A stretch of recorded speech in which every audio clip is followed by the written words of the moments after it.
I always thought my cat had a staring problem. She always seemed fixated on my face. Until one day when I realized that she was always looking just behind me. There's nothing like the laughter of a baby. Unless it's 1 a.m. and you're home alone. I was having a pleasant dream when what sounded like hammering woke me. After that, I could barely hear the muffled sound of dirt covering the coffin over my own screams. "I can't sleep," she whispered, crawling into bed with me. I woke up cold, clutching the dress she was buried in. I begin tucking him into bed, and he tells me, "Daddy, check for monsters under my bed." I look underneath his bed for his amusement, and see him, another him, under the bed, staring back at me, quivering, and he whispers, "Daddy, there's somebody on my bed." I can't move, breathe, speak, or hear. It's so dark all the time. If I knew it would be this lonely, I would have been cremated instead.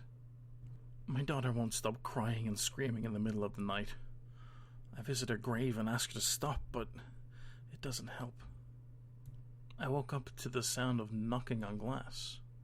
At first, I thought it was the window, until I heard it come from the mirror again. The last thing I saw was my alarm clock flashing 12:07 before she pushed her long, rotting nails through my chest, her other hand over my mouth muffling my screams.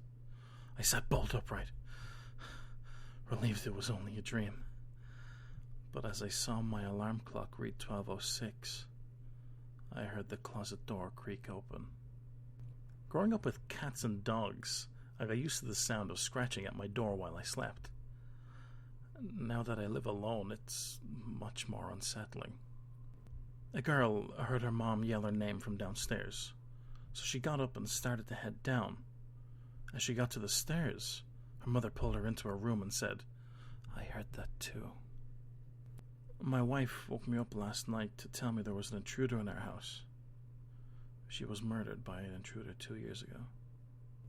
The last man on earth sat in silence. Then there was a knock at the door.